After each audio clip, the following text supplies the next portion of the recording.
Bueno, pues buenos días, yo soy la doctora Cintia Flota Ruiz, soy angióloga y cirujana vascular egresada del Centro Médico Lagas. Actualmente trabajo en el Hospital Clínico en Valladolid, España. Primero que nada, agradezco al doctor Inosposa la invitación para participar en este simposio. Y bueno, ¿por qué hablar de este tipo de enfermedades protrombóticas en un simposio de cirugía vascular? Pues porque las enfermedades vasculares están la mayoría relacionadas con trombos, trombosis, embolias de origen arterial, venoso, incluso los propios aneurismas se pueden trombosar y pueden llevar también al fracaso terapéutico, una trombosis de un bypass. Entonces, todos los factores que eleven el riesgo de producir trombos pues están relacionados con nuestra especialidad. No es algo nuevo. Ya Virchow en finales de 1800 hablaba de 3 factores, entre los cuales mencionaba ya la hipercoagulabilidad. La cascada de coagulación, recordamos que tiene 2 vías principales y luego se unen en una vía común a partir del factor 10. En esta cascada pues tenemos todos los factores que producen coagulación, pero también tenemos algunos factores que inhiben o bloquean esta cascada. Recordar que la coagulación o la trombosis es un estado fisiológico y que, como todos los procesos fisiológicos, tienen estados regulados. Entonces, les pido que pongan atención en estos 4. Antitrombina, proteína C y proteína S, que están en rojo, que son factores reguladores, es decir, inhiben en alguna parte esta cascada de la coagulación. Y el factor 5, que es un factor que es parte de esta misma cascada y que produce trombos. Si tenemos que definir estas enfermedades, las definiríamos como un grupo de afecciones que producen estos estados de hipercoagulabilidad. Es una pérdida del equilibrio entre los factores que producen trombo, que suelen estar aumentados, o los que bloquean esta cascada de coagulación, que suelen estar disminuidos. Las podemos dividir en 2 grandes grupos, las adquiridas y las hereditarias, y nos vamos a enfocar más en las hereditarias, que son las que nos atañen en este. Primero, la manifestación clínica clásica de estas enfermedades, pues la trombosis venosa, la enfermedad tromboembólica o trombosis venosa profunda y tromboembolia profunda. ¿Por qué son importantes? Porque aumentan el riesgo de padecer estas enfermedades. Se habla que los factores, si se fijan, antitrombina, proteína C y proteína S, que son los reguladores, tienen un riesgo elevado de producir un trombo, es decir, 5 a 20 veces más que la población general. El factor 5 de Leiden, que probablemente es uno de los más frecuentes, tiene un riesgo moderado si es heterocigoto, ¿vale? Luego veremos que el homocigoto tiene un riesgo alto. Bueno, el factor 5 de Leiden presenta una mutación única y lo que se produce es un aumento de su función, es decir, favorece la producción de más trombina. Si es heterocigoto, tiene un riesgo moderado; si es homocigoto, puede llegar a tener un riesgo de 80 veces mayor probabilidad de presentar un trombo que la población general.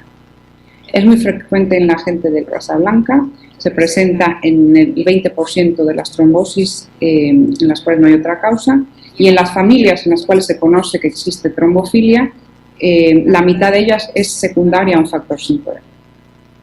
Antitrombina 3. Ya entramos en los mecanismos reguladores, ¿no? Entonces, aquí puede ser por una disminución de su síntesis o por una disminución de su actividad. En cuanto a su epidemiología, pues se presenta en ambos sexos, tiene una prevalencia más baja que la del factor 5 de Leiden, y algo que hay que destacar es que puede producir trombosis severas.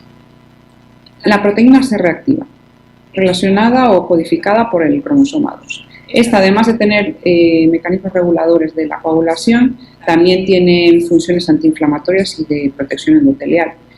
Es importante destacar que tiene una herencia autosómica dominante, es decir, siempre se transmite a los descendientes.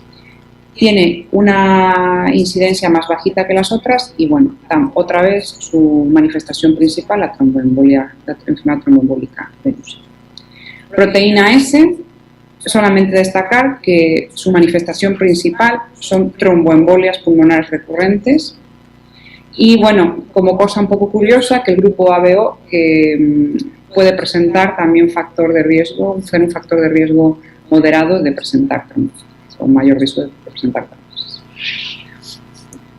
Bueno, esta tabla es importante porque nos sitúa realmente la importancia que tienen estas enfermedades. Vemos que hay algunas alteraciones como la hipocisteinemia, que tiene un riesgo incluso menor que un factor adquirido, que son los anticonceptivos orales. Pero ¿qué pasa con el factor 5 de Leydig? Tiene 7 veces más riesgo de producir un trombo que la población normal. Va a ser un trombo que la población normal. Pero si a este le agregamos un factor adquirido como son los anticonceptivos orales, tiene 35 veces más riesgo de tener un trombo que la gente que no tiene alteraciones genéticas. Y ya no hablemos del homocigoto que hemos mencionado. ¿Cuándo debemos sospecharlas? Cuando tenemos pacientes con trombosis de repetición en los cuales descartamos causas secundarias, es decir, otros factores de riesgo, y sobre todo en trombosis de recurrencia y que haya enfermedad familiar, o sea, otros eventos trombóticos en la familia. ¿Cómo y cuándo se diagnostican? Nunca en fase aguda.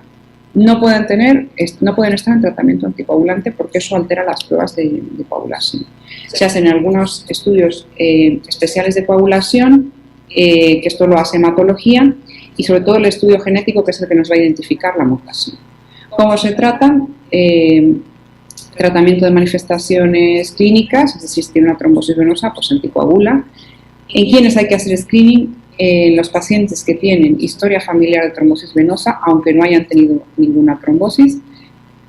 ¿En quiénes hay que prevenir? Hay que prevenir en los pacientes que padecen estas enfermedades y que tienen otro factor de riesgo. Es decir, una señora con un factor de riesgo, o sea, con un factor 5 de Leydig y que queda embarazada. Pues en ella hay que usar anticoagulación. Y no se ha demostrado que exista un beneficio de prolongar el tratamiento de anticoagulación en estos pacientes. Es decir, no hay que mantener los anticoagulados de por vida.